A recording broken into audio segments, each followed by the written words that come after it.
সকালে সবজির আড়তে গিয়েছিলাম। সেখান থেকে কি কি সবজি কিনলাম আর কতটা সস্তায় সবজিগুলো কিনলাম সেগুলো আপনাদের সাথে শেয়ার করব। সো সম্পূর্ণ ভিডিওটি দেখতে থাকুন। আর ভালো লাগলে অবশ্যই লাইক, কমেন্ট, সাবস্ক্রাইব করে আমাদের পাশে থাকার অনুরোধ রইল। দোকানদার বস্তাটি বেঁধে দিয়েছিল। এখন আমি এটাকে কাঁচি দিয়ে কেটে নিচ্ছি।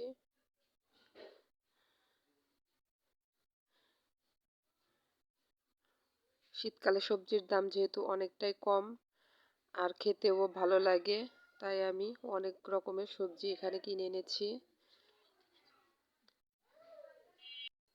সকালবেলা আলুর সাথে পাতাকপি ভাজি রুটির সাথে খুব ভালো লাগে খেতে। এছাড়া শীতের সকালে সবজির খিচুড়িও খেতে দারুণ মজা হয়। সবজিগুলো একে একে বস্তা থেকে নামিয়ে নিচ্ছি, আর এই কাজে আমার বোন আমাকে হেল্প করছে।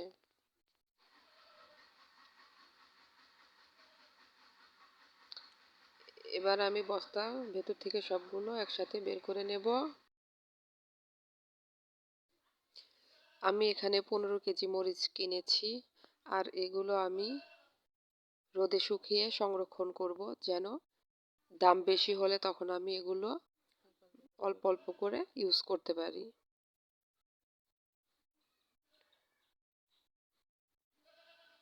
একে একে আমি আরো সবজিগুলো ঢেলে নিচ্ছি, আপনারা দেখতেই পাচ্ছেন।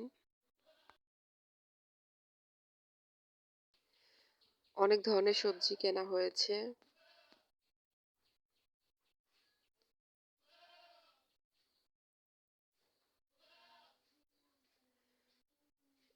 লাউটার দাম পড়েছে 30 টাকা, পেঁপে 10 টাকা, 3টা ফুলকপি নিয়েছে 30 টাকা। এখানে আছে 2 কেজি টমেটো 20 টাকা। এইখানে 2 কেজি টমেটো 30 টাকা দাম নিয়েছে। সিম 2 কেজি 20 টাকা।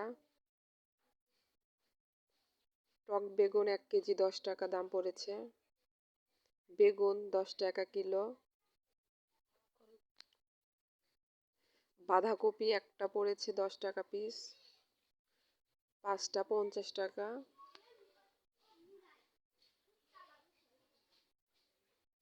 এছাড়া মরিচ কেনা হয়েছে 15 কেজি। প্রত্যেক কেজি মরিচের দাম পড়েছে 20 টাকা করে, 300 টাকা।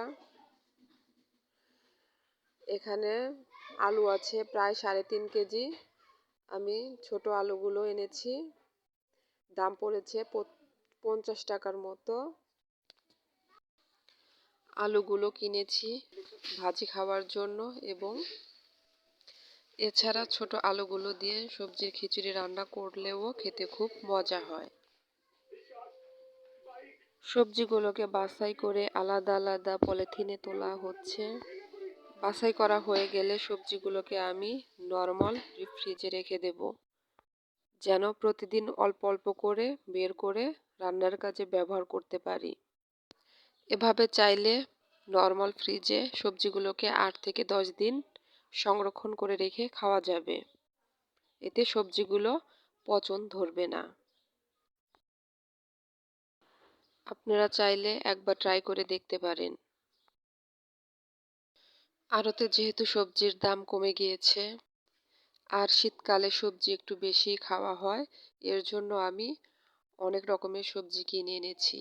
আর এতগুলো সবজি কিনতে আমার খরচ হয়েছে মাত্র 470 টাকা। সো 470 টাকায় এতগুলো সবজি কিনতে পাবো ভেবে আমার তো খুব ভালো লাগছে। আপনাদের কেমন লাগছে অবশ্যই কমেন্ট করে জানাবেন। আর আমাদের এই ছোট চ্যানেলটিকে অবশ্যই লাইক, সাবস্ক্রাইব করে পাশে থাকবেন।